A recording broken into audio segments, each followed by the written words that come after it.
We're live. What's going on, fast turn watchers, listeners, replay catchers, gompers, fist bump. So I appreciate everyone who is here live. We have a special guest tonight, Andy Slamans, who we will speak to momentarily. Before we kind of get to the featured attraction of Andy, wanted to just bring up a topic that I've been talking about probably since I started filling in for Dwayne the last week or two of June, which was long-term storage fees. So back then, I think it was June 22nd or 29th, I have to check, but either one kind of showed you how to download the report in your inventory dashboard, and then kind of showed you how I break it down by fee per item. And what's interesting is that the emails basically have started to go out to most sellers. If you haven't got one yet with your long-term storage fee assessment, you should get it daily, any day now, because most of them have gone out in the last week. But last year they made a change in the August long-term storage fee, and basically they said if you pull it out for August, you can't send it back until October 1st. Well, this year they made a change again. This year they stated that if you pull it out for August, you can't send it back until January of 2017.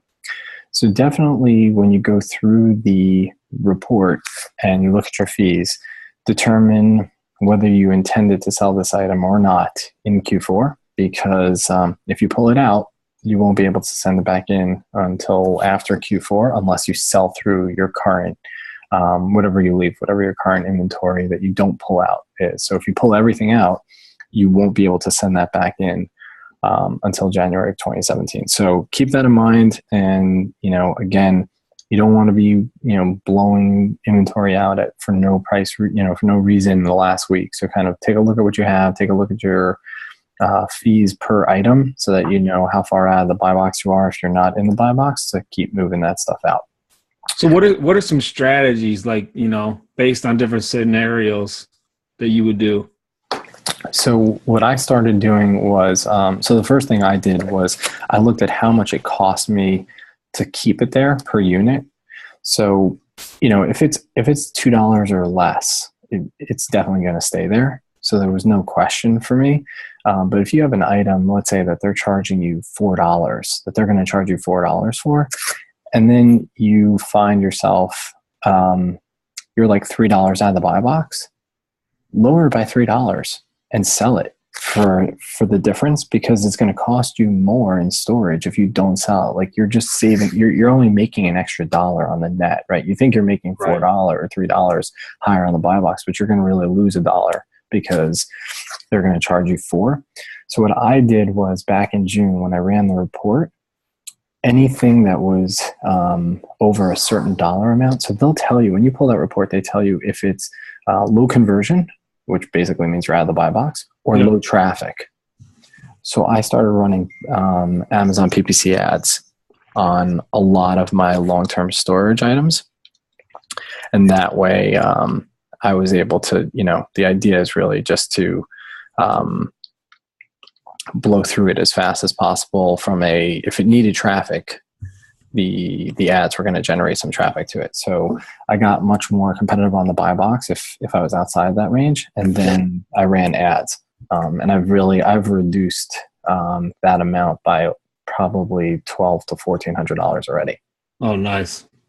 And I don't feel like I blew it out at rock bottom prices. I just didn't, I obviously I wasn't paying enough attention to, where the, where the buy box was. I had lost track of it. All right, here's a question. If I have 500 units in there, right, of one ASIN, and I would draw 250 right now, can I send those 250 back in?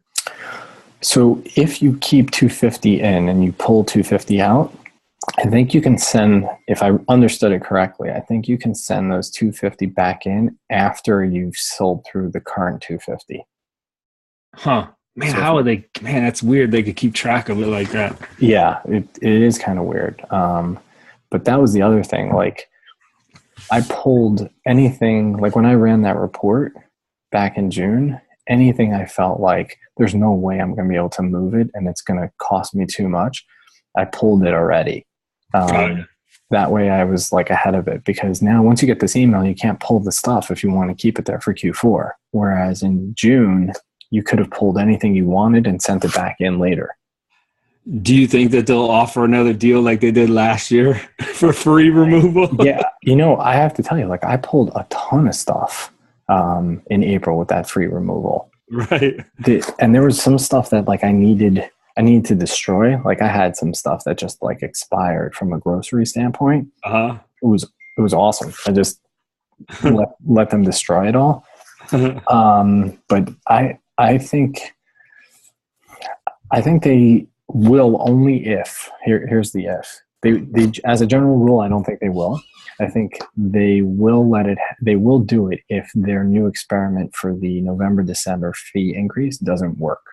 Right? So they instituted now that basically November and December, if things are there for 30 days or more, you're going to pay 3x the normal rate of Q4, which is higher than the rest of the year anyway. Right. So I think if that strategy doesn't work, I think in January, January, February, they may offer some kind of free thing. You know what they'll do? They would probably wait till like March, till after they charged everybody February's long-term storage fees. Yeah, because, I toured the Amazon warehouse in Delaware like 3 or 4 months ago, and that thing was packed. You could barely walk. I mean, there were just Gaylord after Gaylord, like in the places where there's not supposed to be any Gaylords. It's supposed to be like a walking aisle. Yeah. What month was this? It's like 3 months ago. Okay. So it was right after the problem. Like, so it sounds like it was like April, May-ish. Yeah. Like April. Yeah. So, that was right when March was the problem.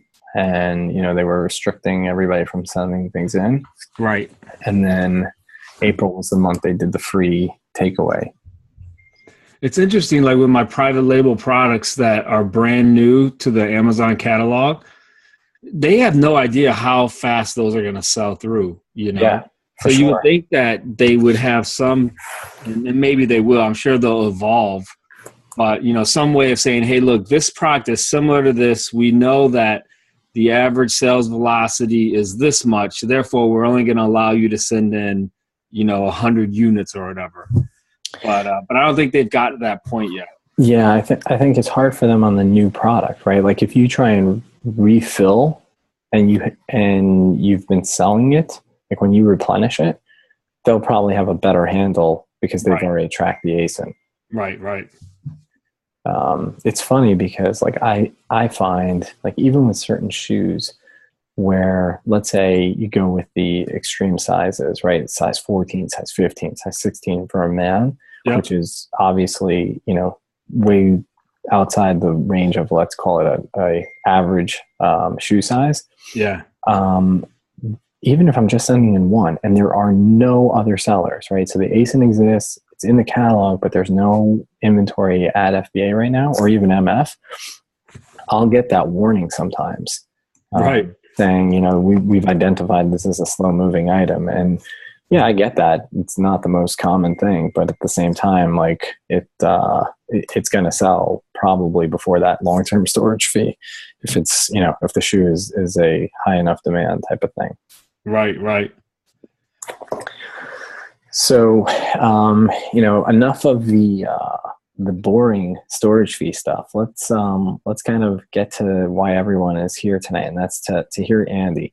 So, a lot of people know Andy, know the background, know his story, but I think what would be interesting to hear is, I was thinking about, like, I don't do private label right now, and I think a lot of people who look at it say, yeah, long term, that may be the way to go.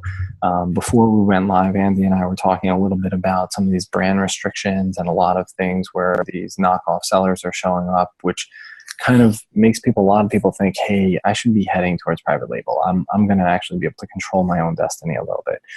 So, one of the things I think about when I think about private label is to me, it's super impressive that you went from being that RAOA seller. Well, first and foremost, you went from having another job to end up transitioning to do this full time.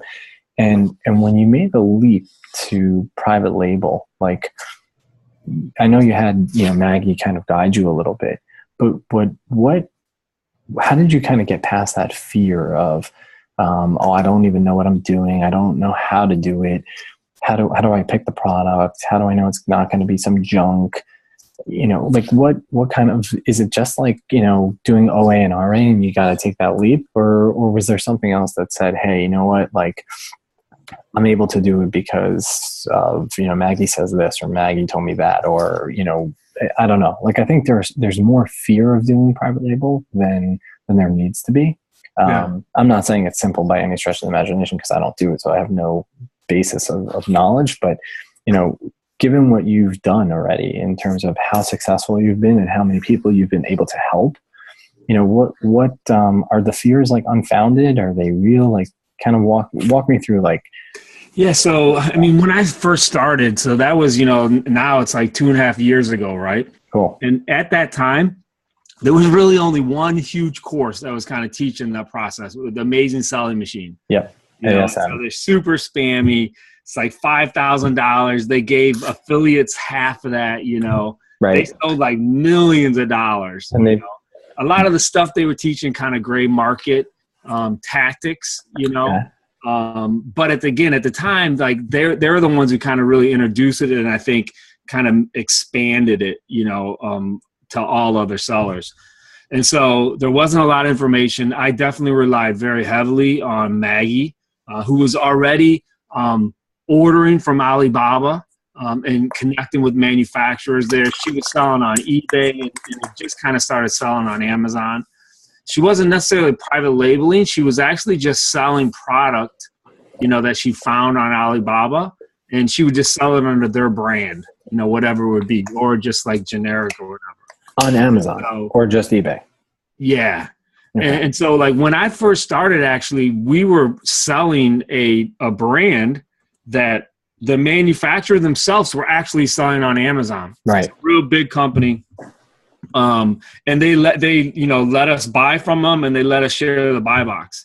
Well, after about 4 or 5 months, I think they started to figure it out that we were capturing a lot of the sales. Right. And so they said, hey, look, we'll give you a month or whatever to sell through your inventory, but we don't want you listing on our listing anymore. They said, however, we will private label, a brand for you, so we'll sell you the exact same product. You just come up with your brand. And it's funny because at up to that time, I had never created a listing. And so I'd been doing retail ARB for 14 months or 15 months and just always listing on existing listings, right? Yep. And I had created a lot of eBay listings before, but for some reason I just didn't feel the need to.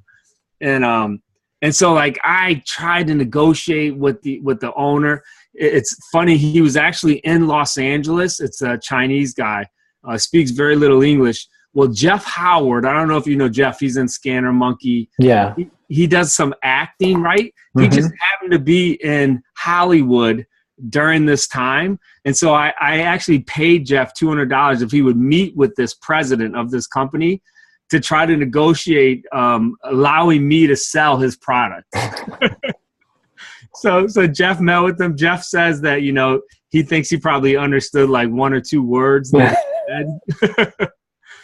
But anyway, it was a no-go, but he agreed to sell the actual product. And so that's what I did. And now I told him, I said, look, there's only so much real estate on Amazon. And so I'm going to be competing directly with you. Right.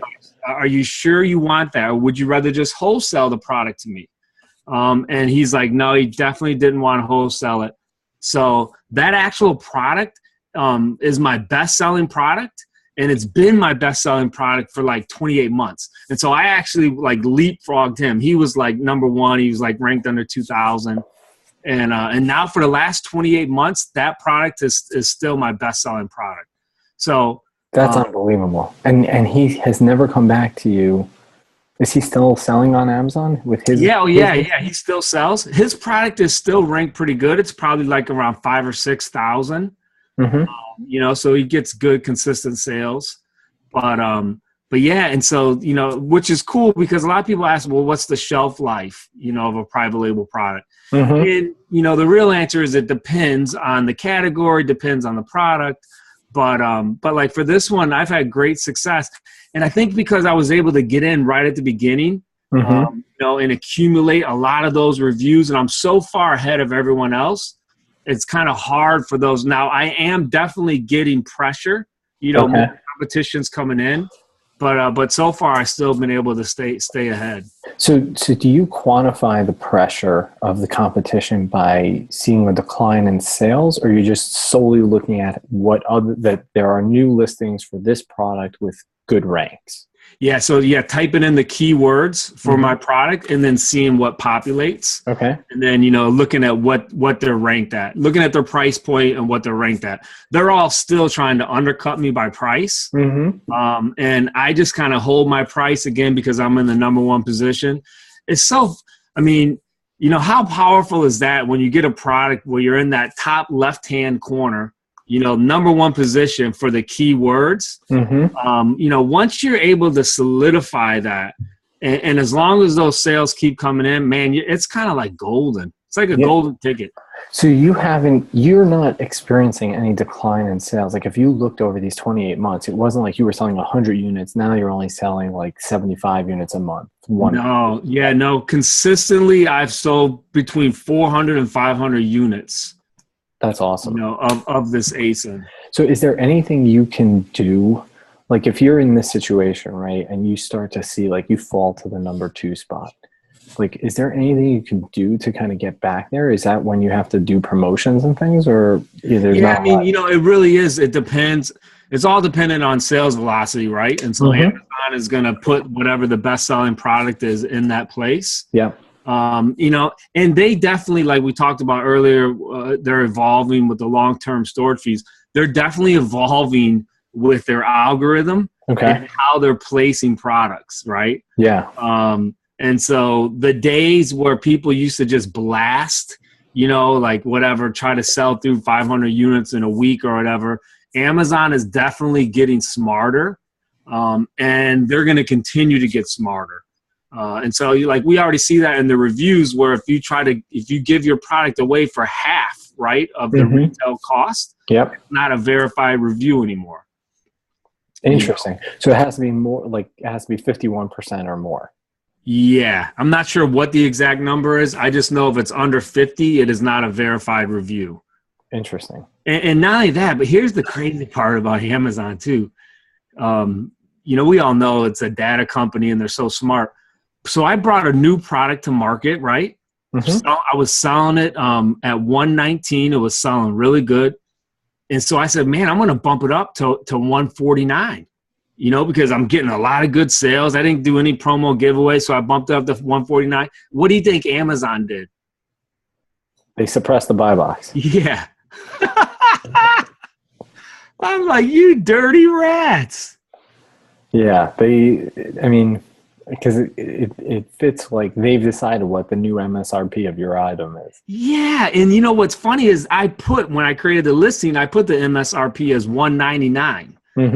Obviously it's artificially inflated high for that reason, but they're able to detect, like if I do whatever 30 sales at 119, then they're like, you know what, that's the price it should be at. And man, when they suppress the buy box, sales drop about 50 to 75% just because customer has to do that one extra click. Really?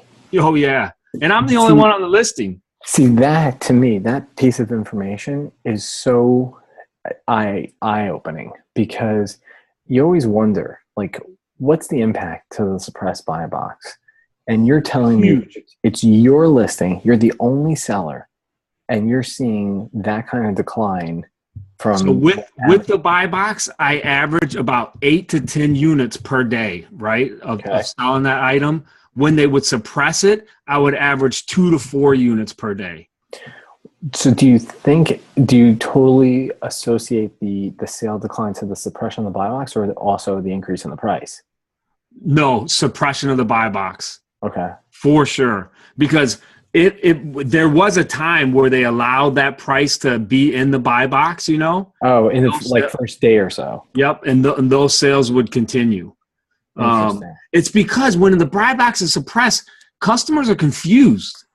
They don't know, I think they think this seller must be out of stock. Yeah, no, they don't, because it says get it from other sellers. They think maybe it's an ad. You're taking me somewhere else. Yep.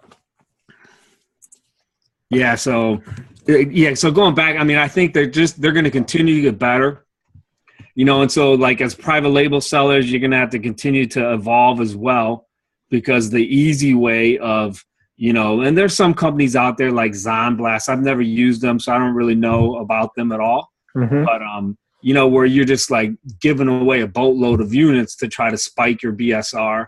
And I think that those days are coming to an end. So this product that you were doing, I forgot what you said the price was before you raised it to $149 with the MSRP of $199.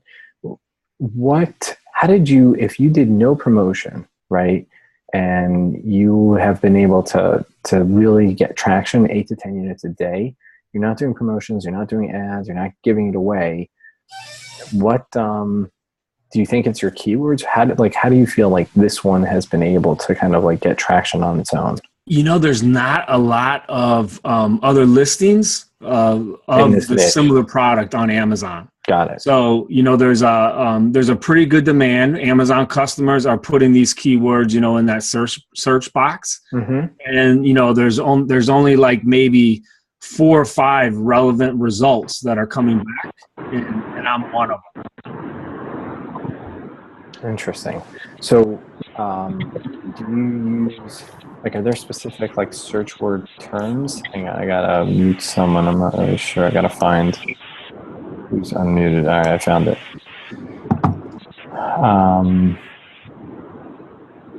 One more. Okay, there we go. Do you find that, is there a keyword search tool that you use all the time that is your go-to keyword tool? I have merchant words. I don't really rely on it that heavily. I like merchant words. I love George, the guy who created it. Yep. The data, though, I think sometimes is incomplete. It's kind of hard to know exactly how accurate that information is. For sure. But my primary way is, if I'm going to go after a product, I'm going to put in the keywords that are relevant to that product in the Amazon search bar, like an Amazon customer would. Okay. And then I'm going to see what relevant results come back. And then that's going to give me an idea if this is a product that I can compete in, or if it's, too saturated. There's too many other optimized listings that have great photos, great description. Mm-hmm. So I was just looking at a product the other day. So in my mastermind group, you're in it, I've auctioned off a few potential private label products. Yeah. I think that's super cool. Yeah. So these are products that these are products that I would do myself. Mm-hmm. And so I vet them very heavily. Well, I've been working on one, right, for a month. Okay. I've been working on this product. Found a manufacturer. I actually ordered the sample. I'll tell you when we're off recording too, because you'll crack up. Because it's something that you and I use almost every day, probably. Okay. And man, it's a great product.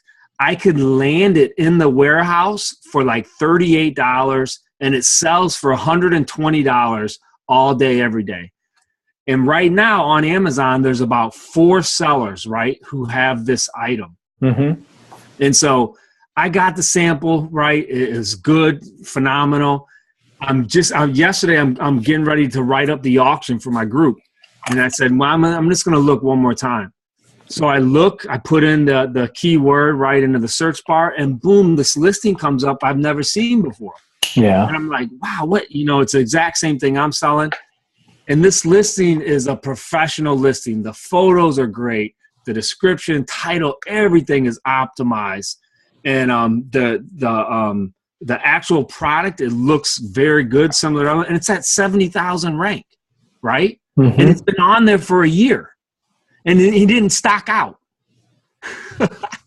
So I'm like, what in the world? It kind of threw me off. But again, so it gave me pause, and I haven't decided if I'm going to do that one yet or not, because that to me says this, like, how am I going to auction or sell that one off if there's somebody already on there, right? Mm-hmm. And they have a phenomenal listing. They've never stocked out. It's fulfilled by Amazon, right? Similar price. It's like there's something weird going on there, you know? And so they weren't there, though, the last time when you were researching for last month, you never saw that. Yeah, I must have missed it, you know? Mm-hmm. And again, like sometimes, like when you are putting in keywords, sometimes you're doing your research, you're going to miss listings like that. Sure. But it just kind of adds another piece to the equation of, is this a product, you know, that I can bring? Yeah. Because if this guy has like 50 reviews, they're all 5 stars, and he's not able to do consistent sales, like there's something wrong there. Interesting. So, and you know, like not every product you're going to win on, right? There's some that you're going to lose. Yeah, totally. It's just like any other portfolio of things. Right. Do you find like that when you search for a product, like not this one and not the one before, but like let's take one of your earlier ones, right? And again, not your first one that we spoke about, because I know that that's probably a little bit different than some of the others. But do you try and stay like with like thematically the same thing? So you've built a brand, like let's call it, you know, Slam Brothers, right? Do you want to make, okay, I have, you know, as whatever his name, the guy who has the podcast, I'm totally blanking on his name, but like the garlic peeler or whatever, right? The garlic press, right? So do you want to make the garlic press and the deluxe garlic press and the garlic press with the ancillary thing? Or do you say, you know what, this product sells, and then, you know what, I have a cheese grater and it has nothing to do with garlic press, I'm just going to go with the cheese grater? How do you think about it? So I think the best way to do it, and this is the way I'm doing more and more with my products, is you want to definitely create parent-child relationships, mm-hmm. you know, or variations. So like the product that we were talking about earlier, I have 3 different price points on it. I have one, it's $119. I have another one, it's $100, and these are, now it's kind of weird how you have to do it when you add child relationships in certain categories. Mm-hmm. So unfortunately, it doesn't give you options like for accessories. So I have the one at $120, and then I have another one that has an accessory on it, and I sell that for $135. So it's the item plus the accessory for $135. Yes. Yep. Mm-hmm. And that's on the same listing. You know, that's like a child. Yeah. And then I have another price, $155, and that's for the unit plus 2 accessories as well. Cool. And the cool thing is those accessories, like they make my ROI shoot through the roof, right? Mm-hmm. And so like on those other 2 variations, I sell between 2 and 3 of those a day, where I sell the majority is just that standalone unit. Yeah. But because those accessories, they cost me like this much. Yeah. It's huge, you know, to my ROI. And do you have you, I mean, I don't know the product and I don't know the life cycle of the product, but does it make sense then to have a variation of just the accessory, or there's not enough margin in just the accessory? Yeah, absolutely. And so I haven't got to that point yet. So I have the 3 variations. My next, when on my to-do list, I have to put that those accessories as their own. Mm-hmm. And no, the margin there is great. And those accessories were things that we saw people writing about in reviews of our competitors. And that's so, awesome. You know, in the reviews, they were saying, man, we wish we had this to go along with it, and we wish we had this. And so I actually, on this part of this product, I partner with another guy. Mm-hmm. And so we went after that. So it's cool because, you know, those are the reviews that we get now as well. You know, like, so on this, here's the cool thing. On this unit, right, mm-hmm. on Amazon, we are the only one on all of Amazon that sells this unit with these accessories mm-hmm. that people want, right? And so, and that's the way to do it, you know, because totally. there's nobody else that are selling these, you know, besides us on all of Amazon. So is there anyone on Amazon selling the accessory standalone? No. Nope. That's awesome. That's really cool. But yeah, again, and people talk about this all the time, but just reading those reviews are really a ton of great information. And so in reading the reviews, first of all, who does that? Like, do you read it? Do you have someone who does it? Is that like your job? Like, how do you kind of think about that? Yeah, I mean, so if I'm looking at a potential product, I definitely read all the 3-star and down reviews, on any potential product. Again, to see if there's something that I can tweak or something that I can add, like this product, something that customers are asking for. Yeah. Yeah, that's huge. And then like for this one, it just shows me too. And what's cool is, so we've only had this one listed now, I guess, for 7 or 8 weeks. But it's continuing to grow. So the sales are continuing to grow on it. But I think it's because that we have all these other variations, that people can order on. Yeah, no, that's very interesting. So your comment actually gives me, now again, I don't do private label, but it gives me a really interesting idea. And that is almost like, look for products that are doing well, read the reviews of what's missing, right? So you're saying you basically built that product plus the accessory, but I would be like, oh, why don't I just go build just the accessories and not compete for the main product? But you're going to be able to do it for your specific thing both, which is super awesome. But that's really interesting. Like, and so for people who don't know, Andy's got a lot of balls in the air and he's always juggling things. And one of the things he has is, he has this mastermind, the Slamans Brothers Mastermind. So he has a free Facebook group, but then he also has a paid one.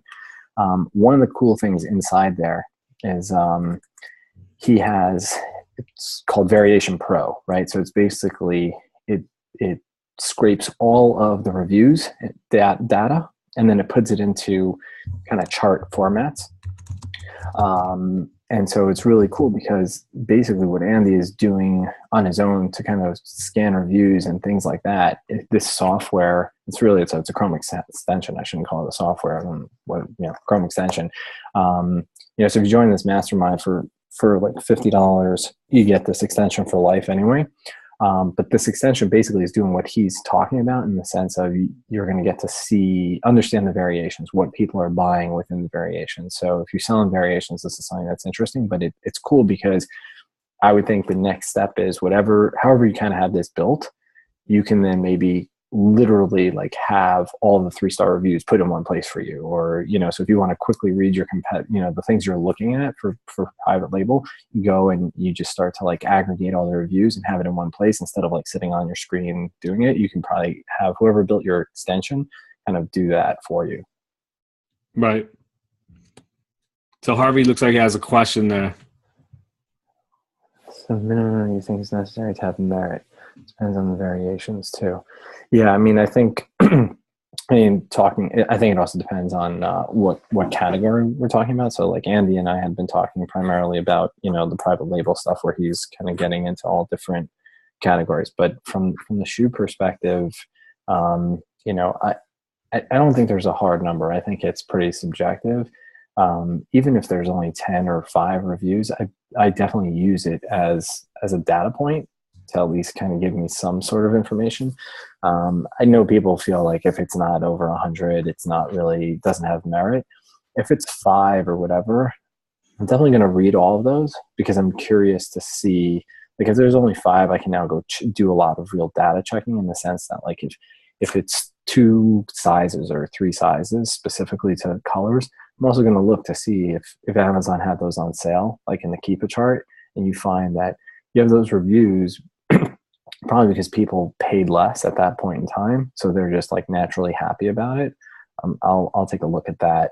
I don't think there's like a hard number that I'd say, oh, under this number it's useless. I mean, under 10 it's definitely speculative, but at least it's some sort of data. Over 50 to 100 I think is already very meaningful, even though it could be a little bit abstract and still minor. It definitely, if 50 people are leaving reviews, I think there's at least some core data there. So back to what you were saying though, in terms of like this product, so this one, is there like I don't know, I wouldn't call it like a supreme version, but like another enhancement besides the accessories that you can do to it? Yeah. So, and this is where I say again, like if you're going to bring a product, it is awesome if you do parent child, have 2 or 3 different variations with it, because in the search when it brings back, especially on mobile, it's going to give the lowest price point for whatever product you have on that listing. So like say this one, I have 3 price points: 120, 134, 154, right? Yep. It's gonna show that $120 price, which is gonna cause customers to click on that. So again, it's gonna kind of compare it basically. But once they click on it, then they can. It's almost like an upsell, Then they can see those upsells as well. Right. So basically, that's what you're doing. You really want to build in upsells on your product page. Yeah, no, I hear that. And so I'm thinking about like longer term for the business. So before I kind of ask my next question, Rick had a question a while ago and I didn't want to forget. He wanted to ask, like, do you think that you have less competition on these higher end products because your cost of manufacturing is higher? Like, it's almost like when people ask me about shoes, I tell them one of the limiting factors for getting ungated is just like the cost, the capital needed is higher, because I'm not buying $5 items. I'm probably buying $30 average purchase price or $40 purchase price. Do you find that with the manufacturing side of the private label? Yeah, absolutely. The higher, the cost is, the greater barrier to entry. And then I also say this too. So I'm really trying to go for bigger products that I have to ship by boat. And so like, that's what I tell people in my course. I'm like, if you can find a product that you can ship by air, that's great. But if for me, the way I search now, I want a high price point and I want it to be a large item that I have to bring over by boat, because that immediately cuts out a lot of competition. And so like on this one, it's actually not that much, but it's $32 is what it cost me to land it. But for a competitor to have to, try to give away maybe 20 of those, they're eating a pretty big chunk of change. Yeah, definitely. And so, yeah, for sure, you want to go with the higher price products. And then I also say, go with the products that you have to ship by boat. It's funny, I did an interview with a guy, this is like a year and a half ago, and he was like one of the front runners into private labeling and selling. He did a lot on eBay, kind of moved to Amazon. But when I was interviewing him, I was still in the mindset that you want to try to get lightweight products that you can ship by air to get them over here fast. And in that interview, he's like, you know what, Andy? I say exact opposite. And in fact, what he was doing, he was importing bathtubs. Holy cow! Like these huge bathtubs. Old bathtubs, yeah. Yeah. But he said there was no competition. I never found out what exactly ones he was doing, but he's a multi-million-dollar seller. He took that really to like the 10th degree. It's funny you hear that, because there was a guy when I was selling on eBay, like in 01 to 04. What was his name? Adam. I'm blanking on his last name, but he sold pool tables on eBay. That's what he was selling. He was selling hundreds of pool tables, and he kind of worked out a deal with a dealership and whatever. Crazy. Like massive, like you take, no one's going to ship those things, just, right. Oh, those are the worst to move to. You ever help someone move a pool table? Yep. That's a backbreaker. That's why we do CrossFit. Functional fitness. So the difference, because I know nothing about private label and importing, the air versus boat is simply a weight thing. They won't, like, is there like a cutoff point where they're like, oh, we can't air do that, we have to? Yeah, no, you can have any product you want shipped by boat, even if it's a lightweight product. It is just, the time frame is like 30 to 35 days.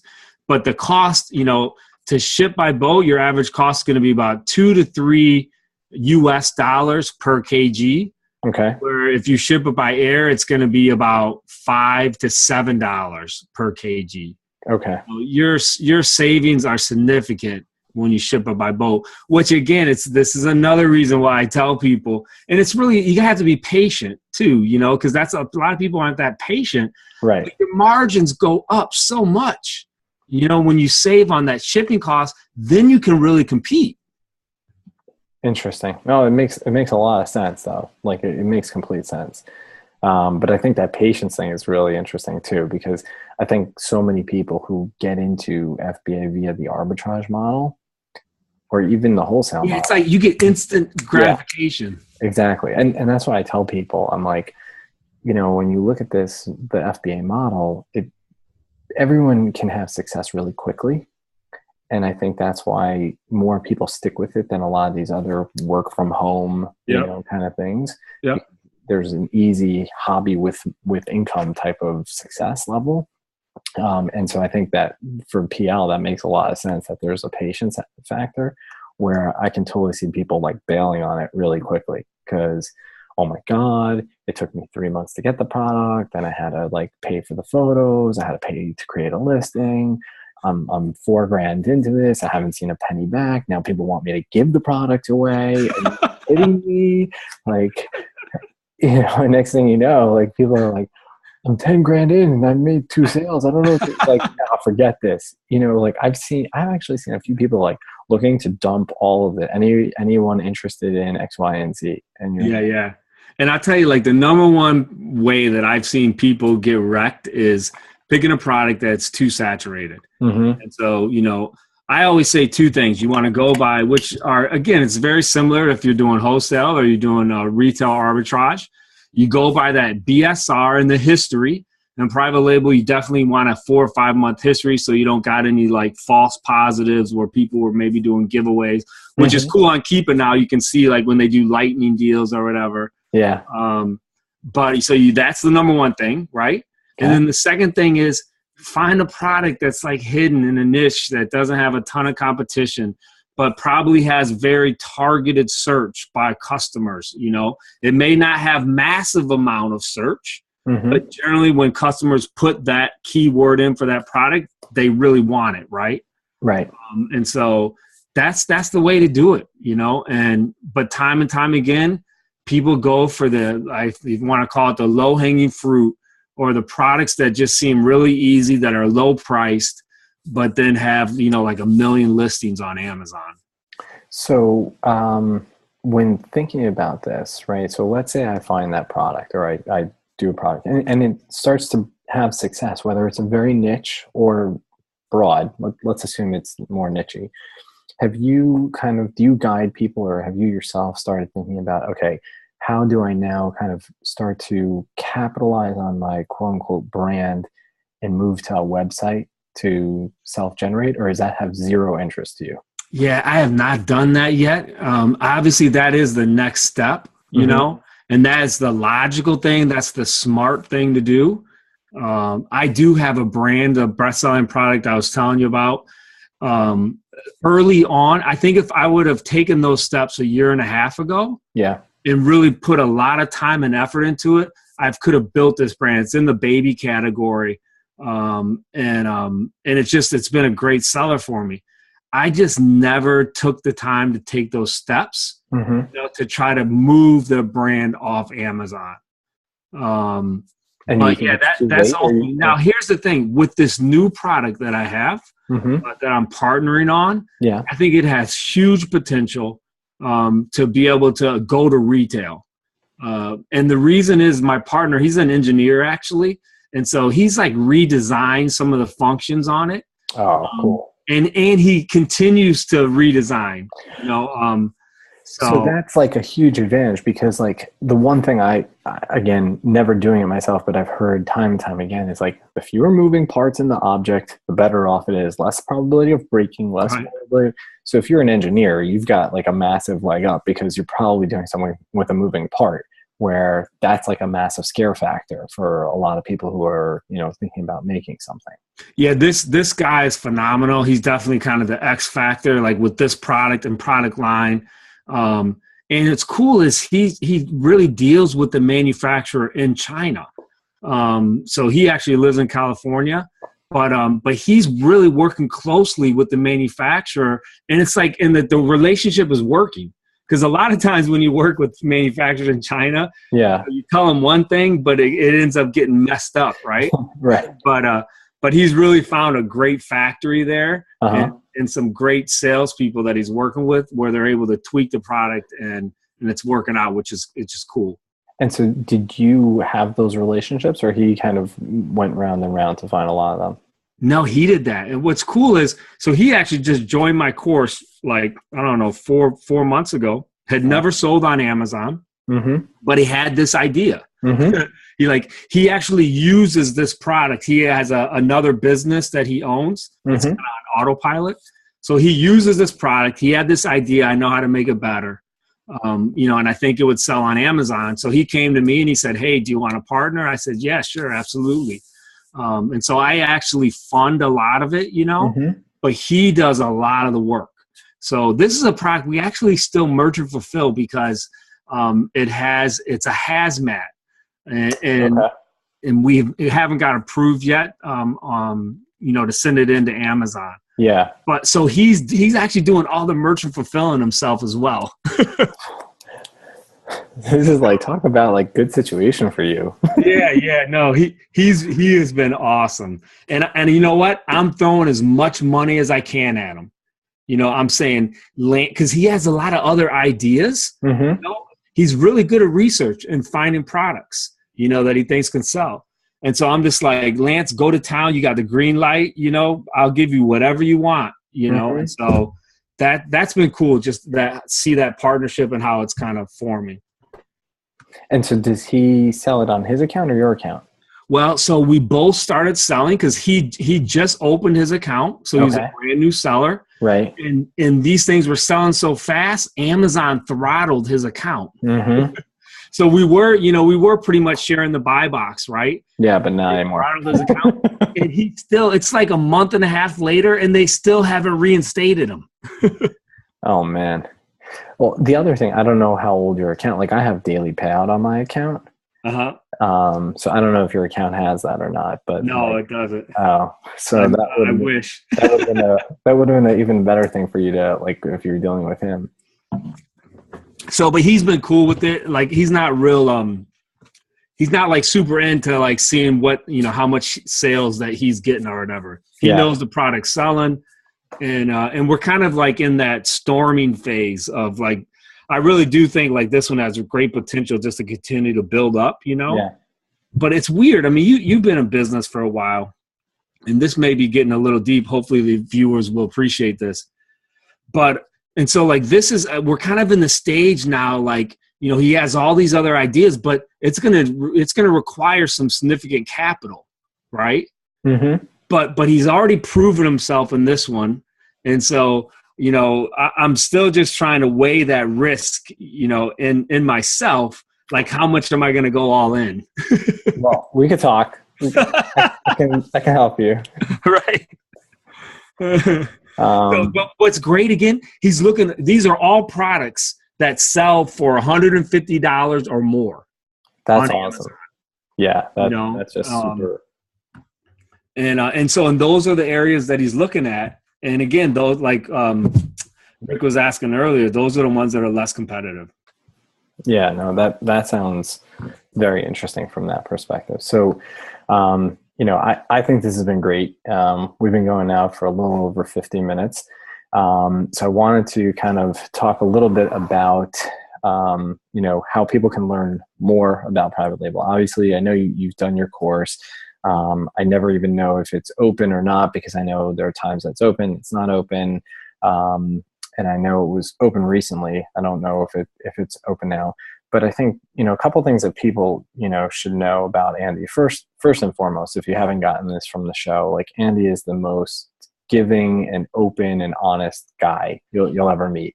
Before he was doing FBA, he was the, I don't even know how I'd use the right word, but like, he was the father for the Hershey Foundation's house. So they were the house parents. And the lives that he impacts, not just on FBA, is just tremendous. So Andy standalone is just a great guy. But in addition to that, he has many things where you can reach out to him and deal with him. So he has a free Facebook group, the Slamans Bros, right? That's the name of it. And then he has, like I said, there was the Slamans Bros has this mastermind where you get a little bit more access to Andy. But Andy's doing something really unique, and that is he's holding basically like a retreat for people who want to spend time with him and just really focus on private label. I think he's even like kind of giving out the information on the specifics of the private labels that he's selling. So like some of the things we talked about here, I think Andy can talk to more about this, but I wanted people to know like there is very interesting things going on in private label. And if this is something that, where you want your business to head, Andy is definitely someone who, just from a trust factor, even if, Andy can look at something, even if you're not in his group, even if you're not in any of his courses, and you're like, hey, what do you think about this? He's done this for 2.5 years now. Then he could be like, don't even waste your time. Like he'll save you months of research or even a month of your time just by saying, look at the search. There's, 50 sellers on 50 different listings on this. This is not for you. So, Andy, I don't know if you want to give the details about your retreat / one-on-one thing. Yeah. So we have 3 spots left. So there's 12 spots total. 9 of those are already taken. We're doing a 2-day retreat. It's in Breckenridge, Colorado. I'm excited about it. And I'm actually offering every attendee that comes to that retreat, they're going to have a chance to share the buy box on a really cool product that I'm bringing to the Amazon marketplace. It doesn't exist right now. I actually just ordered 3,000 custom boxes today. And actually Steve is going to keep them in his warehouse because I'm getting them from a company right in Carlisle, Steve Peterson. And so I didn't realize it's going to be like 12 pallets. I thought I was just going to be able to fit them all in my garage. Everything else goes to your garage. Yeah. And so he's going to store them for me. But so that's going to be an opportunity for those folks who come, which, I do partner with a few people on different products, but this is going to be one basically where everyone who comes to that retreat, we're all going to kind of have a say in. Which is cool because again, I've never done anything like that. But yeah, so that's really exciting. If you're interested in that, just look me up on Facebook. I personally believe, the money that people are going to pay to come to retreat, that they're going to make that money back easily within the first 6 months, probably less of sharing the buy box with me on these multiple ASINs of the new product that I'm bringing. So that's what I'm doing there. There's, like I said, there's only 3 spots open, but like Ari said, you can just find me on Facebook, YouTube, and definitely if you have any questions, just send them. Cool. I think I didn't see any other questions that we didn't touch upon. I think like if I were doing this more full time, I think for me, private label is something very interesting. As I opened with, like I think there are so many things that like always would scare me. But if I were going to be doing this, I definitely would. I'm one of these kind of people who like kind of have no problem paying to shorten the learning curve. And I think that's where private label is interesting, where someone's gonna basically like, so to speak, hold your hand and kind of get you over these hurdles. I think about the things like, well, how do I have a trust factor with these people? What manufacturing companies should I work with? Which is where your experience is probably invaluable, right? You're like, well, I've worked with these people, so they may not make what you want, but these are good people. I've worked with these, and these are bad people. Man, the first time I wired like 10,000 over there, I was so scared because you wire everything, to the factories there. Scary as can be. But thankfully, knock on wood, I've probably sent like 400,000 or 500,000. I haven't lost a single dime yet. That's awesome. And have you had massive orders come that were totally wrong? No, I have had some, on various products that weren't. Here's the crazy thing about this is the power too of Amazon. So I had one product, and I'll just share it here. I sold bamboo nursing pads, right? And I had it redesigned. I did it. This is early on, like when I first started. And so I sent the sales rep the measurements. I thought she understood them, right?